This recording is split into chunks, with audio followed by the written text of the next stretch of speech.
Bismillahirrahmanirrahim. Innal hamdalillah nahmaduhu wa nasta'inuhu wa nastaghfiruh wa na'udzu billahi min shururi anfusina wa min sayyiati a'malina. Man yahdihillahu fala mudilla lahu wa man yudlil fala hadiyalah. Ashhadu an la ilaha illallah wahdahu la syarika lah wa ashhadu anna Muhammadan abduhu wa rasuluhu la nabiyya ba'dah. Qala rabbuna jalla wa ala fil Qur'anil Karim, ya ayyuhalladzina amanu taqullaha haqqa tuqatih wa la tamutunna illa wa antum muslimun fa inna asdaqal hadits kitabullah wa khairal huda huda nabiyyina Muhammadin sallallahu alaihi wasallam wa syarrul umur muhdatsatuha fa inna kulla muhdatsatin bid'ah wa kulla bid'atin dhalalah wa kulla dhalalatin finnar. Ikhwati fillah, ma'asyiral muslimin rahimakumullah. Nabi Muhammad sallallahu alaihi wasallam diberi banyak kelebihan dan keistimewaan oleh Allah Subhanahu wa taala. Di antara para nabi dan para rasul, semua yang diutus oleh Allah, nabi kita Nabi Muhammad sallallahu alaihi wasallam memiliki kedudukan yang lebih tinggi.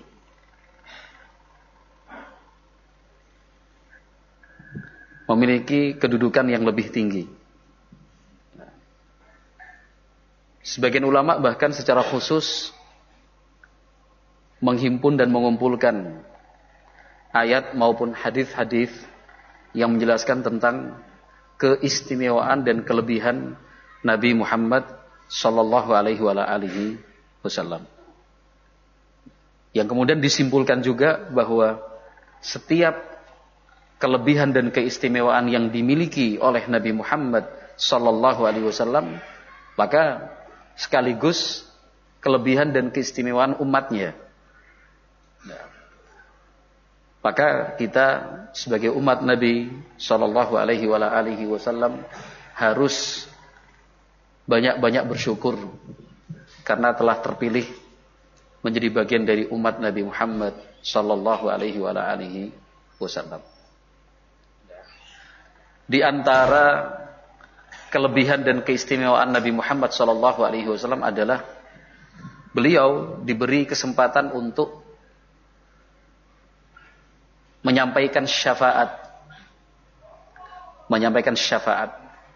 Syafaat yang diberikan untuk Nabi Muhammad sallallahu alaihi wasallam berwujud permohonan untuk keringanan hukuman atau untuk meninggikan derajat bagi mereka yang memang berhak dan telah memenuhi syarat.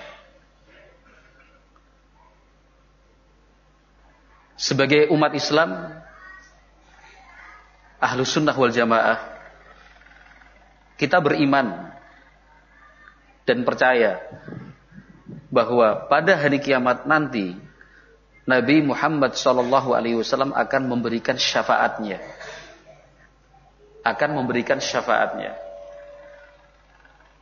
Untuk siapa saja? Diterangkan oleh Asy-Syaikh Al-Fauzan, Shalih Al-Fauzan hafizahullahu taala, bahwa Nabi Muhammad alaihi salatu wassalam memiliki 6 bentuk syafaat. Nabi Muhammad alaihi salatu wasallam memiliki 6 bentuk syafaat. Dan itu semua adalah keistimewaan Nabi kita Muhammad sallallahu alaihi wasallam. Yang pertama, yang kemudian disebut asy-syafa'atul kubra, syafaat paling besar. Allati yakhtassu biha nabiyyuna Muhammadun sallallahu alaihi wasallam. Yang itu memang sangat khusus untuk Nabi Muhammad sallallahu alaihi wasallam. Apa asy-syafa'atul kubra? Asy-syafa'ah li ahlil mauqif. Syafaat untuk umatnya ketika dikumpulkan di mahsyar ahlil mauqif. Liyafsilallahu bainahum wa yurihahum min maqamihim fil mauqif. Tujuan dari syafaat itu diberikan oleh Nabi Muhammad SAW agar Allah Jalla wa'ala memberikan keputusan hukum untuk mereka dan juga memberikan keringanan bagi umatnya dalam menjalani hari-hari di mauqif, di mahsyar nanti. Nah, ikhwati fillah rahimani wa rahimakumullah, syafaat kubra ini disebutkan oleh Al-Imam Al-Bukhari dan Muslim rahmatullah alaihim rahmatan wasi'ah di dalam As-Sahihain. Diterangkan oleh para ulama, dalam hal ini adalah Fadilatul Syekh Rabi' bin Hadi Al-Madkhali hafizahullah. Beliau mengatakan dalam syarah Usuli Sunnah karya Imam Ahmad rahimahullah, kata beliau, fasyafa'atu thabitatun lin nabiyyi alaihi salatu wassalam. Syafaat memang benar-benar dimiliki oleh Nabi Muhammad sallallahu alaihi wasallam. Pemberian dari Allah Subhanahu wa taala. Wa hiya fi 'arasati yaumil qiyamah hina yashtaddu bin nasil haulu. Kapan syafaat kubra itu akan disampaikan oleh Nabi Muhammad sallallahu alaihi wasallam? Fi 'arasati yaumil qiyamah. Pada hari kiamat nanti, di padang mahsyar, pada mauqif, ketika semua manusia dibangkitkan dari kematian, hidup, yang dari kuburnya, yang tenggelam di dalam lautan maupun sungai, yang terjatuh dalam jurang yang dalam, yang terbakar, yang tertanam dan tertimbun ketika tanah longsor, yang menjadi korban banjir. Semua manusia akan dihidupkan kembali guna mempertanggungjawabkan apa yang sudah dia perbuat saat hidup di dunia. Situasi dan kondisi ketika itu sangat menakutkan. Itu pasti. Uratan, hufatan, ghurla. Semua kita tanpa terkecuali akan dibangkitkan oleh Allah Jalla wa'ala. Tidak berpakaian, tidak menggunakan alas kaki, dan tidak berkhitan. Persis seperti dilahirkan pertama kali di dunia. Itu suasana hari kiamat di mahsyar. Nah, dari manusia pertama yang diciptakan sampai manusia terakhir, bumi rata, tidak ada gundukan meskipun kecil, tidak ada lubang, betul-betul rata. Tidak ada bangunan ataupun pohon yang berdiri di atasnya, karena diratakan oleh Allah Jalla wa'ala. Matahari didekatkan di atas kepala manusia. Itu betul-betul dahsyat. Nah, betul-betul dahsyat. Di antara bentuk kedahsyatannya apa? Jawaban dari Nabi Muhammad sallallahu alaihi wasallam ketika ditanya oleh Aisyah Ummul Mukminin.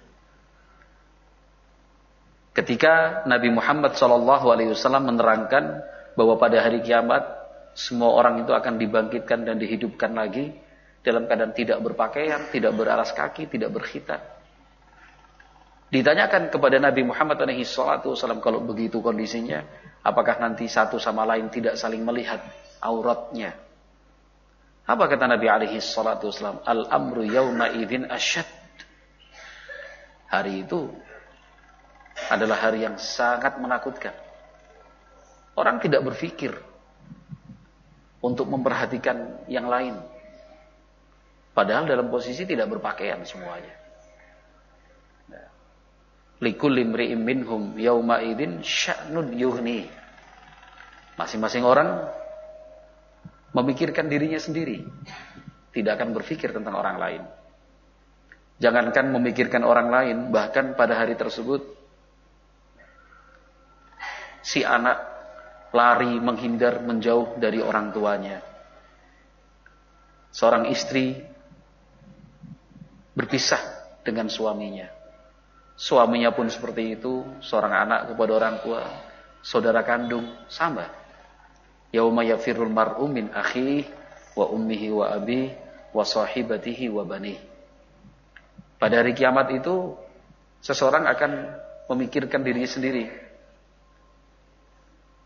Lari menjauh meninggalkan bapaknya, lari menghindar dari ibunya, memisahkan diri dari istri atau sebaliknya suaminya, anak-anaknya.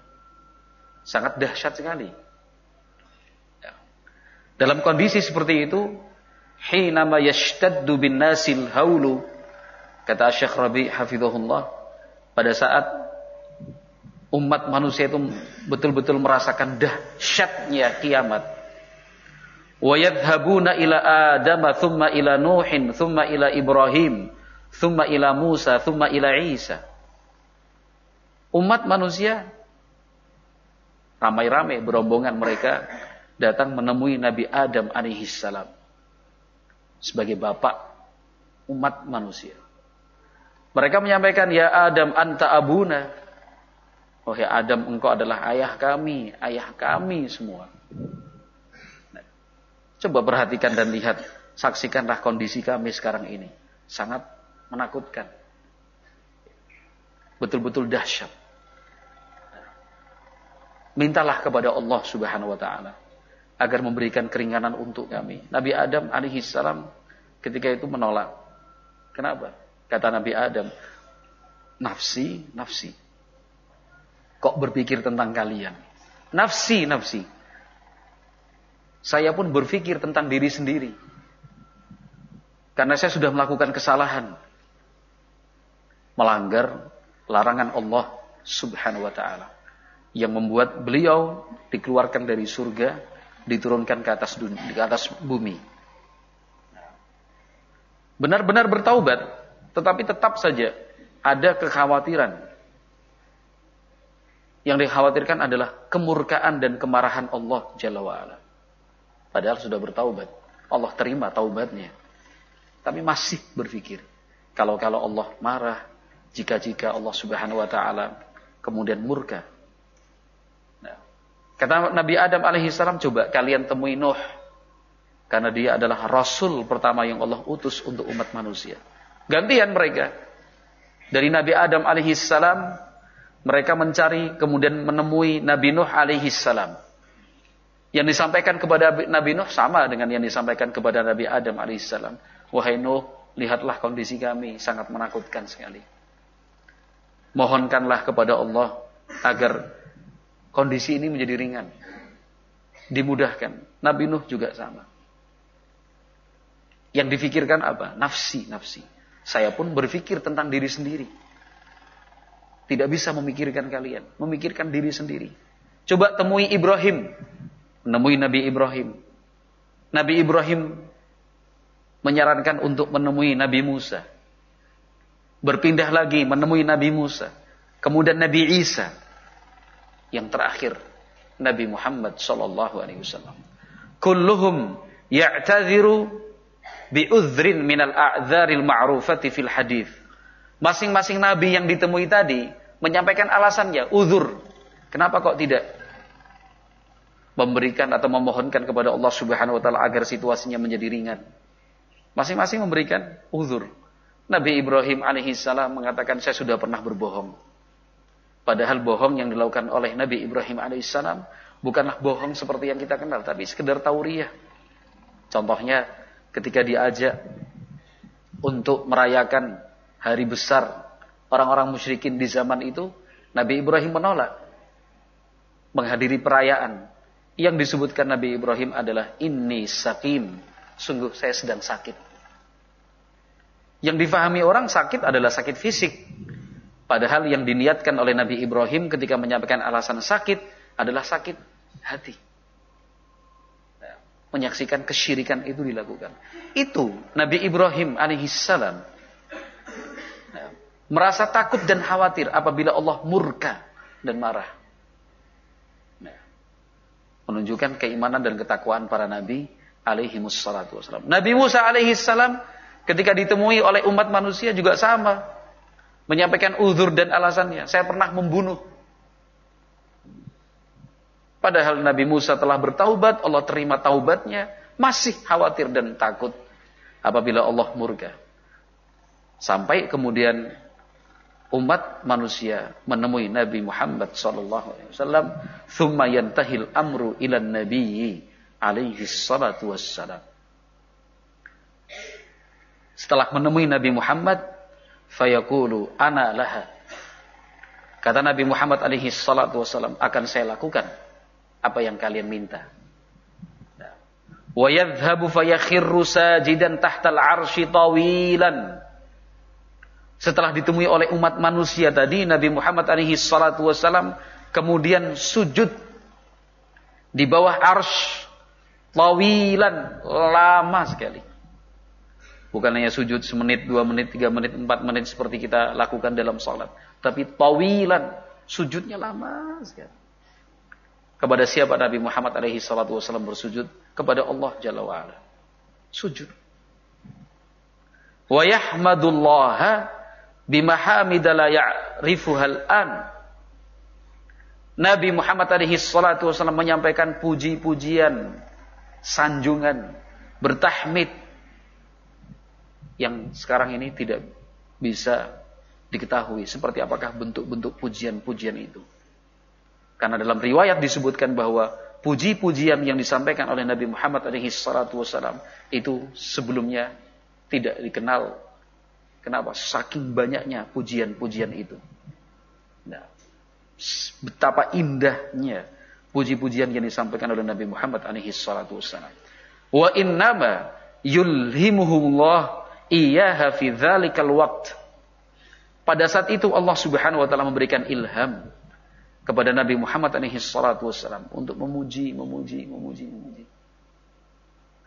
Nah, ikhwati fillah rahimani wa rahimakumullah. Ini memberikan satu pembelajaran penting buat kita. Siapapun yang memiliki keinginan dan cita-cita, maka cara yang mesti ditempuh salah satunya adalah banyak-banyak bersujud. Artinya yang menegakkan salat. Kemudian sebelum berdoa menyampaikan apa yang dia minta, banyak-banyaklah memuji Allah Subhanahu wa taala. Cara memuji Allah bagaimana? Panggil, sebut dengan nama-namanya yang al-husna. Sebut sifat-sifatnya yang tinggi. Tidak langsung berdoa, ya Allah saya pengen ini, ya Allah saya pengen begini. Tapi enggak, panggil nama, ya Allah, ya Hayyu ya Qayyum, ya Sami'ad Du'a, ya Mujibad Da'awat, ya Qadhiyal Hajat. Sebut, ya Salam, ya Muhaimin, ya Jabbar, ya Wahhab, ya Karim, ya Rahman, ya Rahim. Sambil dimengerti dan difahami apa arti dari tiap-tiap nama yang dia sebut itu. Diulang-ulang terus. Dipanggil nama Allah Subhanahu wa ta'ala. Mengaku di hadapannya. Inni kuntu minadh dhalimin. Inni kuntu minadh dhalimin. Faghfirli. Ya Allah, aku termasuk orang-orang yang selalu berbuat zalim. Banyak memuji terus. Salawat dan salam pun terucapkan untuk Nabi Muhammad SAW. Setelah itu, sampaikan apa permintaan kita. Apa permintaan kita? Yang ingin segera menikah, yang ingin mendapatkan pekerjaan layak sehingga tidak mengganggu ibadah, yang ingin segera punya anak, yang ingin disembuhkan penyakitnya, yang berharap agar orang tuanya mendapatkan hidayah, yang menginginkan anak-anaknya soleh dan solehah, yang ingin mendapatkan ilmu bermanfaat, yang ingin dimudahkan dalam menghafal Al-Quran. Minta kepada Allah Jalla wa'ala. Nabi Muhammad SAW sujudnya lama sekali waktu itu. Lama sekali. Nabi Muhammad SAW memuji dan memuji Allah. Tsumma yuqalu lahu, setelah itu Nabi Muhammad alaihi salatu wasallam dipersilahkan, irfa' ra'sak wasal tu'ta washfa' tushaffa. Ada perintah ditujukan kepada Nabi Muhammad, irfa' ra'sak, angkat kepalamu ya Muhammad. Wasal, minta apa yang engkau inginkan. Tu'ta, pasti dikabulkan. Washfa' tushaffa, berikanlah syafaat kepada setiap orang yang engkau kehendaki. Tushaffa, syafaatmu itu pasti akan diterima. Setelah melalui proses panjang. Ini disebut dengan apa? Asy-syafa'atul kubra. Syafaat kubra, syafaat besar yang memang khusus untuk Nabi Muhammad sallallahu alaihi wasallam. Agar tujuannya liyafsilallahu bainahum wa yurihahum min maqamihim fil mauqif. Agar Allah Subhanahu wa taala memberikan keputusan dan ketetapan hukum untuk mereka, dan supaya Allah Subhanahu wa taala memberikan keringanan dari situasi yang sangat menakutkan pada saat itu. Nah, ini disebut dengan apa? Asy-syafa'atul kubra. Nah, Asy-Syaikh Rabi hafizahullah, beliau menjelaskan selanjutnya, walahu syafa'atun ukhar. Syafaat yang akan diberikan oleh Nabi Muhammad itu bukan hanya syafaat kubra saja, tetapi masih ada beberapa bentuk syafaat lainnya. Ada beberapa bentuk syafaat lainnya. Seperti apa? Kalau tadi syafaat kubra itu adalah syafaat pertama, maka syafaat yang kedua adalah syafa'atuhu li ahlil jannati hatta yadkhuluha. Syafaat yang diberikan oleh Nabi Muhammad alaihi salatu wassalam untuk ahlul jannah, untuk umatnya penduduk surga, hatta yadkhuluha, supaya mereka segera masuk ke dalam surga. Nah, itu permohonan diajukan oleh Nabi Muhammad alaihi salatu wasallam kepada Allah Azza wa Jalla. Meminta kepada Allah agar penduduk surga segera masuk ke dalam surga. Itu juga disebut dengan syafaat, permohonan dari Nabi. Yang ketiga, syafaat yang akan diberikan oleh Nabi Muhammad, asy-syafa'atu liqaumin minal usati istaujabu dukhulan nari an la yadkhuluha. Syafaat ketiga itu adalah syafaat yang diberikan oleh Nabi Muhammad alaihi salatu wassalam, tentunya dengan seizin Allah Jalla wa ala, untuk sejumlah pelaku maksiat, orang-orang yang menanggung beban dosa. Istaujabu dukhulan nar, dengan dosa dan kesalahan yang diperbuat oleh mereka, istaujabu dukhulan nar, mengharuskan mereka masuk neraka. Dengan dosa yang dia perbuat mestinya masuk neraka, karena ancamannya seperti itu. Dengan kesalahan-kesalahan yang dilakukan selama hidupnya, dia diancam dengan neraka. Nah, Nabi Muhammad alaihi salatu wasallam memberikan syafaat an la yadkhuluha, supaya mereka tidak masuk neraka. Sekali saya ulangi kembali, mereka punya dosa. Mereka membawa beban kesalahan yang dilakukan ketika hidup di dunia. Ada dosa, ada kesalahannya. Dengan dosa dan kesalahan itu diancam masuk neraka. Nah, diancam masuk neraka. Namun Nabi Muhammad alaihi salatu wasallam memintakan syafaat kepada Allah Azza wa Jalla agar orang-orang tadi jangan masuk neraka. Tetapi tentunya ikhwati fillah rahimakumullah, nanti pun akan kita baca hadisnya. Nah, mereka para pelaku maksiat ini yang kemudian dimohonkan syafaat oleh Nabi, diancam masuk neraka, tetapi dimintakan oleh Nabi agar tidak masuk neraka. Ya, tidak semua pelaku maksiat. Mereka yang melakukan maksiat tetapi memiliki tauhid di dalam hatinya, bukan kesyirikan yang dia perbuat. Kalau sudah kesyirikan yang dia perbuat, lain perkara. Nanti akan kita baca hadisnya, hadis Abi Hurairah insyaallah. Tapi sekarang kita masih sebatas mengenal bentuk-bentuk syafaat yang akan diberikan oleh Nabi Muhammad alaihi salatu wasallam pada hari kiamat. Jadi bentuk yang ketiga adalah syafaat untuk pelaku maksiat. Mereka yang diancam masuk neraka supaya tidak masuk neraka. Ar-rabi'u, yang keempat, asy-syafa'atu fi qaumin minal usati dakhalun nara an yakhruju minha. Syafaat bentuk yang keempat adalah syafaat untuk sejumlah orang pelaku maksiat, pelaku dosa yang sudah dimasukkan ke dalam neraka, an yakhruju minha. Nabi Muhammad memberikan syafaat agar mereka dikeluarkan dari neraka, dikurangi hukumannya. Itu juga syafaat yang akan diberikan oleh Nabi Muhammad alaihi salatu wassalam. Sudah masuk di neraka. Kalau yang ketiga tadi belum dimasukkan ke neraka, tapi berdasarkan dosa dan kesalahannya diancam dimasukkan ke dalam neraka. Nah, Nabi Muhammad memohonkan syafaat, jangan dimasukkanlah ke dalam neraka. Adapun yang keempat, untuk siapa? Untuk orang-orang yang sudah dimasukkan ke dalam neraka. Permintaan dari Nabi, permohonan yang beliau sampaikan kepada Allah apa? An yakhruju minha, supaya dikeluarkan dari neraka. Al-khamisu, yang kelima, asy-syafa'atu fi qaumin min ahlil jannati li ziyadati thawabihim wa rif'ati darajatihim. Syafaat bentuk yang kelima adalah syafaat yang dimohonkan oleh Nabi Muhammad alaihi salatu wasallam kepada Allah untuk sejumlah orang penduduk surga agar pahalanya dilipat gandakan, derajatnya ditinggikan. Orang-orang itu sudah masuk surga. Orang-orang itu sudah masuk surga.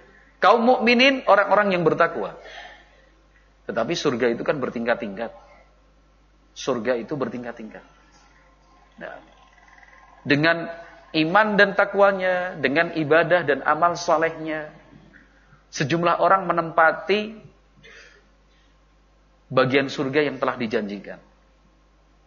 Nah, Nabi Muhammad alaihi salatu wasallam memohonkan syafaat agar orang-orang tadi derajatnya ditinggikan, tingkatannya dinaikkan. Itu syafaat juga dari Nabi Muhammad alaihi salatu wasallam. Yang keenam, yang terakhir adalah syafaatuhu sallallahu alaihi wasallam fi ammihi Abi Talibin an yukhaffafa anhu adzaban nar. An yukhaffifa anhu adzaban nar. Yang keenam adalah syafaat secara khusus yang dimohonkan oleh Nabi Muhammad SAW untuk pamannya Abu Talib agar siksa neraka itu diringankan untuknya. Diringankan untuknya. Abu Talib meninggal dunia dalam keadaan kafir. Diajak masuk Islam oleh Nabi, menolak. Kenapa? Mengaruh teman dekat. Nabi Muhammad ketika menjenguk di akhir hayat pamannya Abu Talib, mengajaknya mengucapkan kalimat la ilaha illallah kalimatan uhajju laka biha indallah. Sederet kata, sebuah kalimat ikhlas ketika engkau ucapkan wahai paman, menjadi alasan untuk aku membelamu nanti pada hari kiamat. Tetapi karena faktor teman dekat yang saat itu ada di sampingnya, atarghabu an millati Abdul Muthalib, Abu Talib, apa kamu enggak suka atau benci? Apa kamu tidak suka dengan ajaran ayahmu, kakekmu, nenek moyangmu, ajarannya Abdul Muthalib? Bimbang, ragu. Tapi sampai kemudian pada akhirnya Abu Talib, paman Nabi, meninggal dunia ala millati abih, berdasarkan ajaran dan agama nenek moyangnya. Padahal pengorbanan yang dilakukan Abu Talib untuk membela Nabi Muhammad alaihi salatu wasallam itu luar biasa. Nah, sejak kecil dirawat oleh pamannya, yaitu Abu Talib. Nah, diposisikan seperti anak kandungnya sendiri, bahkan lebih dari sekedar anak kandung. Dididik, dirawat, dipelihara, dijaga, dilindungi. Bahkan ketika Nabi Muhammad saat itu dimusuhi dan dibenci oleh masyarakat Mekah, kaum Quraisy, nah, Abu Talib menjadi yang paling terdepan untuk membela dan melindungi keponakannya. Kebaikan-kebaikan Abu Talib itu sangat banyak.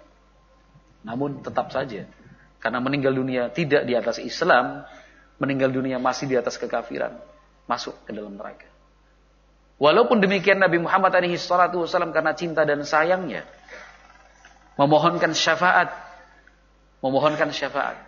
kepada Allah Subhanahu wa taala agar pamannya mendapatkan keringanan hukuman. Jadi masukkan ke neraka, tapi hukumannya ringan. Nah, diringankan oleh Allah Subhanahu wa taala. Nah, ikhwati fillah, ma'asyiral muslimin rahimakumullah. Inilah bentuk-bentuk syafaat pada hari kiamat. Syafaat yang akan dimohonkan oleh Nabi Muhammad SAW kepada Allah Jalla wa'ala untuk umatnya. Nah, kita sering dan bahkan selalu mendengar pernyataan bahwa kita semua berharap syafaat dari Nabi Muhammad SAW. Kan begitu. Berharap mendapatkan syafaat dari Nabi, bentuknya apa? Itu tadi.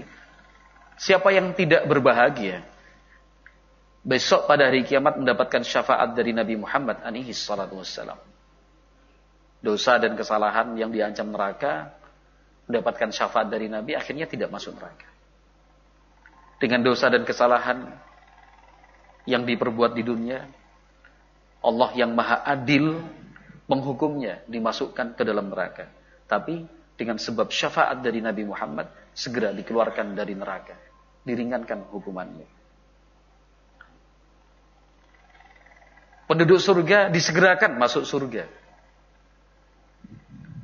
Mereka yang sudah masuk surga dimohonkan oleh Nabi agar derajatnya ditinggikan. Siapa yang nggak mau?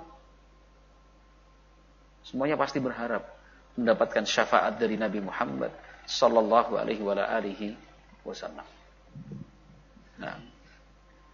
Nah, Asy-Syaikh Rabi hafizahullah, beliau menjelaskan, walahu syafa'atun ukhar fi raf'i darajati qaumin istahaqqu darajatin dunya fil jannah. Kata beliau rahimahullah, Nabi Muhammad masih memiliki syafaat-syafaat selain syafaat kubro tadi. Selain syafaat kubro, tadi sudah kita baca keterangan dari Asy-Syaikh Al-Fauzan hafizahullah taala, ada 5. Plus syafaat kubro, 6 bentuk syafaat yang akan diberikan oleh Nabi Muhammad SAW. Tentang apa? Beliau sebutkan di sini, fi raf'i darajati qaumin. Syafaat dari Nabi Muhammad agar derajat ditinggikan untuk orang-orang yang memperoleh derajat di surga. Mereka masuk surga. Itu tadi kalau dalam keterangan Syekh Al-Fauzan yang nomor 5. Masuk surga. Nabi Muhammad SAW memohonkan kepada Allah agar derajatnya dinaikkan. Karena ingat, surga itu bertingkat-tingkat. Nah, siapa yang nggak mau? Wa yashfa'u fihim fayarfa'uhumullah. Nabi Muhammad SAW memintakan syafaat untuk mereka, Allah kabulkan, derajatnya pun ditinggikan. Wa fi qaumin istahaqqu dukhulan nar fayashfa'u fihim fala yadkhulun. Nabi Muhammad SAW memberikan syafaat untuk sejumlah orang yang memang berhak dan pantas masuk neraka. Nabi Muhammad menyampaikan permohonan syafaat. Allah terima. Fala yadkhulun. Mereka kemudian tidak masuk ke neraka. Padahal berhak dan pantas ke neraka. Wa yashfa'u fi qaumin dakhalu fin nari bidz-dzunubi allati irtakabuha wal kaba'iri allati irtakabuha. Fayashfa'u fihim Rasulullah wa yashfa'u fihimun nabiyyun wal malaikatu was salihun. Nabi Muhammad juga akan menyampaikan syafaat, permohonan syafaat untuk orang-orang yang sudah dimasukkan ke dalam neraka dikarenakan dosa yang dia perbuat, termasuk juga al-kabair, dosa-dosa besar yang telah dilakukan selama hidup. Nabi Muhammad memberikan syafaat untuk mereka. Selain Nabi Muhammad, para nabi juga memberikan syafaat. Malaikat-malaikat Allah juga memberikan syafaat. Orang-orang saleh demikian juga. Hadhihi syafa'atun wa syafa'atun ukhar yusyarikuhu fiha al-anbiya was-siddiqin was-salihun wal malaikah. Syafaat semacam ini dan juga bentuk-bentuk syafaat lainnya akan diberikan tidak hanya oleh Nabi Muhammad SAW, tetapi juga para nabi, siddiqin, orang-orang saleh dan para malaikat. Tapi untuk Nabi Muhammad SAW ada 6. Yang khusus untuk Nabi yang pertama tadi. Sementara yang lain, para nabi, para rasul, selain Nabi Muhammad SAW pun akan memohonkan syafaat untuk umatnya. Asy-Syaikh Rabi hafizahullah menjelaskan, wa ahaditsus syafa'ati mutawatiratun wa katsiratun jiddan. Hadis-hadis yang menjelaskan tentang syafaat itu statusnya mutawatir. Banyak sekali. Bukan hanya satu riwayat, dua riwayat, tetapi mutawatir. Belasan bahkan puluhan hadis. Jangankan belasan. Satu riwayat saja. Bila dipastikan sahih, benar dari Nabi Muhammad SAW, harus kita percaya. Mesti diterima. Apalagi kalau statusnya mutawatir. Sampai belasan bahkan puluhan. Ruya minha fi sahihain wa fi muslimin bidzat ahaditsu katsirah. Hadis-hadis syafaat yang mutawatir tadi ada di dalam Sahih Bukhari dan Sahih Muslim. Bahkan secara khusus Al-Imam Muslim rahimahullahu taala di dalam As-Sahih menyebutkan riwayat-riwayat tentang syafaat yang tidak kita temukan dalam hadis lain. Wa minha haditsu Abi Sa'id al-Masyhur annahu yakni yashfa'ur rasul fayaqul. Di antara yang disebutkan Imam Muslim rahimahullah dan juga Imam Bukhari adalah hadis Abu Sa'id al-Khudri, hadis yang sangat masyhur sekali. Nah, Nabi Muhammad alaihi salatu wassalam diperintahkan oleh Allah Subhanahu wa taala. Di dalam hadis tersebut Allah Subhanahu wa taala memerintahkan, akhrij minan nar man kana fi qalbihi mithqalu dinarin min iman, thumma mithqalu nisfi dinarin min iman, thumma mithqalu nawatin, thumma mithqalu dzarratin min iman, thumma man yamtaliku minal iman adna mithqali dzarratin min iman. Itu syafaat yang akan dimohonkan oleh Nabi Muhammad alaihi salatu wassalam kepada Allah Azza wa Jalla, dan Allah kabulkan. Keluarkan dari neraka. Ini syafaat dari Nabi Muhammad untuk orang-orang yang sudah dimasukkan ke dalam neraka, supaya mereka dikeluarkan dari neraka. Keluarkan dari neraka setiap orang yang di dalam hatinya ada iman walaupun seberat dinar.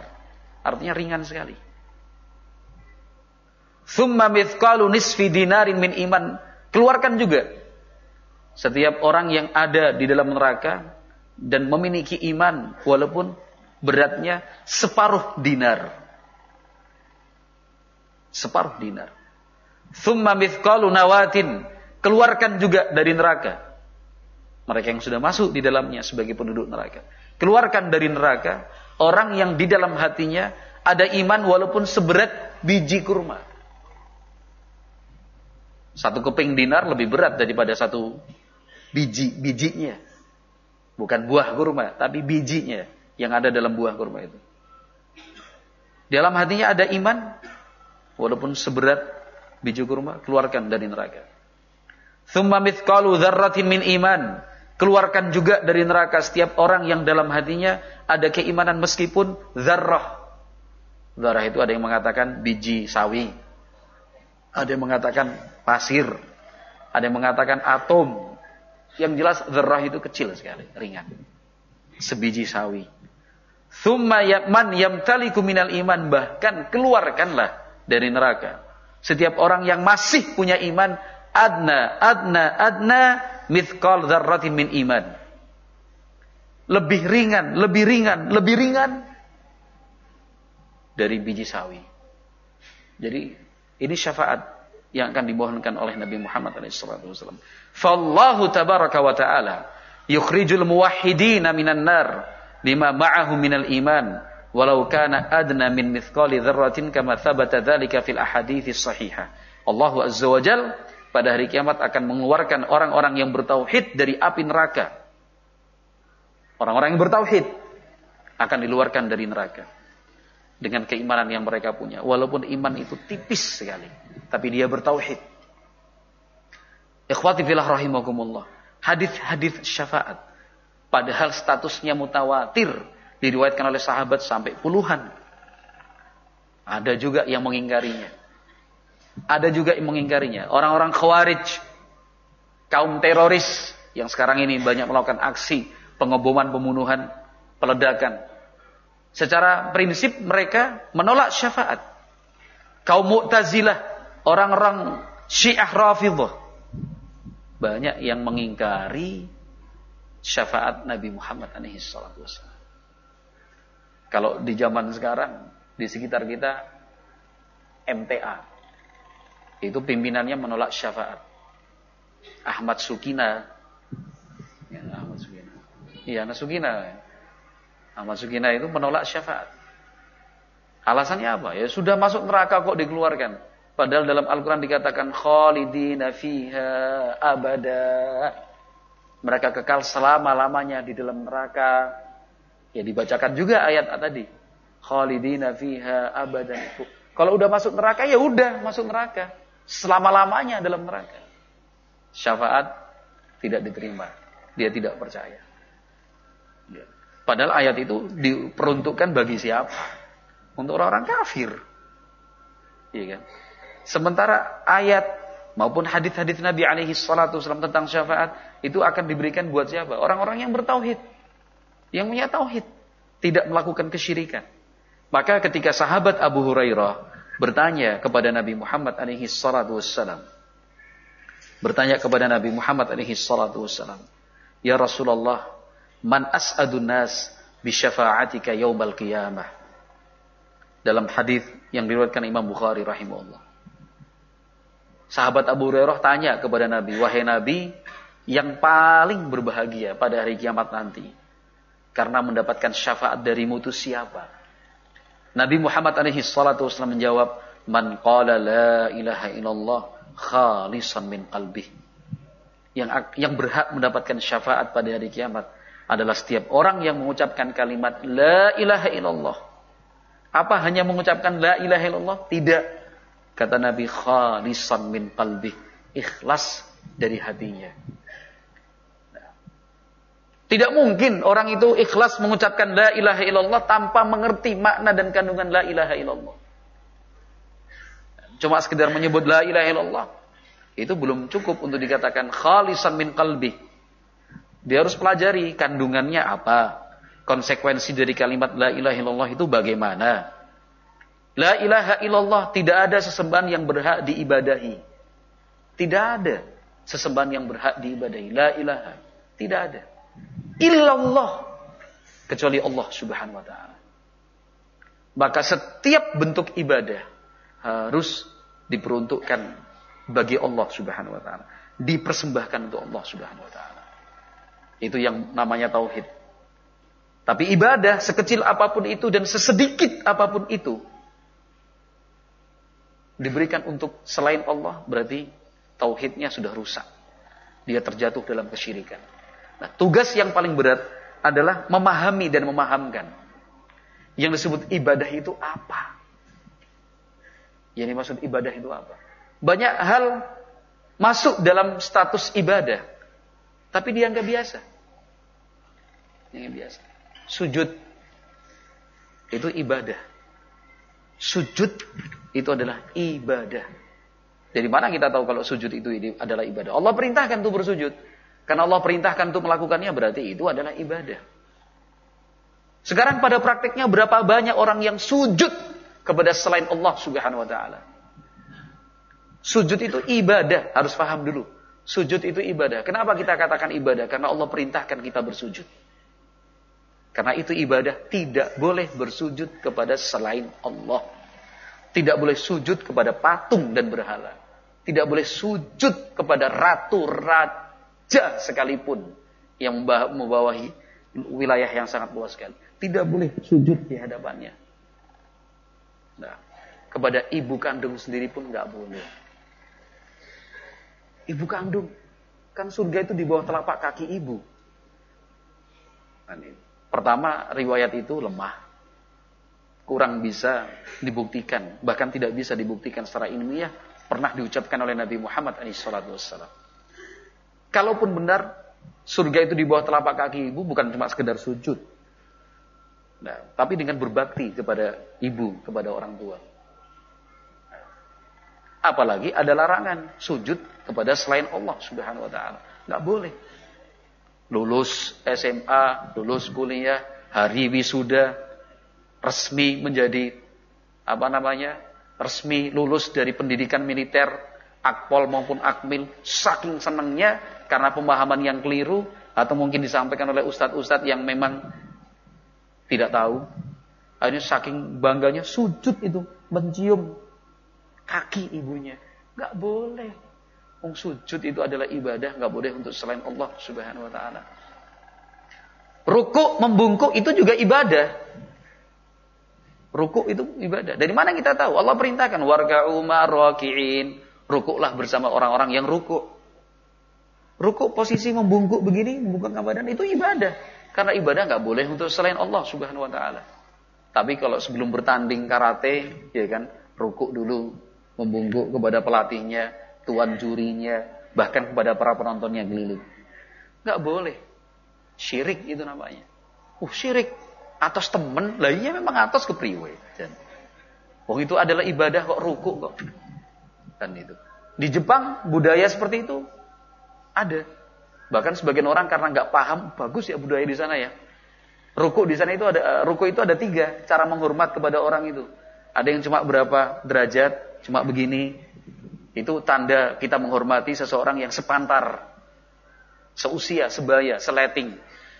Nah, tapi kalau sudah lebih tua, lebih tinggi kedudukannya, lebih tunduk lagi. Berapa derajat?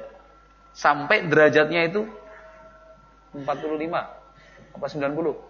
Kalau gini 90 apa 45? Berapa, Mbok? 90. 90. Itu betul-betul rukuk seperti orang sholat betul. Itu dilakukan kepada kaisar. Ya, kepada perdana menteri yang kedudukannya sangat tinggi, atau sebagai bentuk permohonan maaf yang mendalam. Itu budaya Jepang. Enggak boleh. Mau tiru-tiru, bagus ya budayanya, yuk kita hidupkan di Indonesia. Enggak bisa, enggak boleh. Karena rukuk itu adalah ibadah. Enggak boleh. Menyembelih juga itu ibadah. Fasholli lirabbika wanhar. Menyembelih itu adalah ibadah. Enggak boleh kok menyembelih ditujukan kepada makhluk. Kecuali yang memang diizinkan Allah. Itu berarti menyembelihnya bukan karena makhluk, karena perintah Allah. Memuliakan tamu, misalkan. Kita punya pitik lah, pitik Jawa, sembelih. Kenapa? Tujuannya memuliakan. Karena Nabi Muhammad perintahkan kita memuliakan tamu. Boleh. Itu pun mengucapkan bismillah. Tapi kalau sebuah sekolahan siswa-siswinya mengalami kesurupan, sampai 20-30 siswa-siswi kesurupan, mau ditambahnya orang bisa, akhirnya wong pinter diundang, kata orang pinternya, jadi si pinter apa? Pinter ngapusi.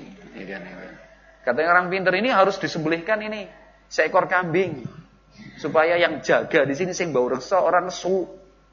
Kambing keprepak, ya kambing ini disembelih. Setelah disembelih, darah itu mengalir, langsung pada mari. Sembuh ya bener. Sebuah perusahaan tekstil, konveksi, iya. Karyawannya mengalami kesurupan. Sama dukun yang di sekitar situ ini harus merti desa. Jalan masuk desa harus diperbaiki. Setelah itu dibuat acara tumpengan, nyembelih wedhus. Ya, percaya baiklah. Gitu, ya udah. Setan mengganggu. Jin-jin itu mengganggu, kesurupannya gampang. Setelah itu supaya apa? Diikuti apa maunya. Gak boleh yang seperti itu. Pengen mengharapkan syafaat dari Nabi, sholat ora tahu. Padahal kalau bicara pembukaan keras banget, ingkang kita antu syafaatipun benjang dinten kiamat. Ngantu-antu apa? Kalau pengen betul ngantu-antu syafaatipun Kanjeng Nabi ya, jadilah pengikut Nabi Muhammad yang baik. Perintah-perintah Nabi ya dikerjakan. Salat 5 waktunya juga diperhatikan. Jangan melakukan kesyirikan. Itu jelas sekali.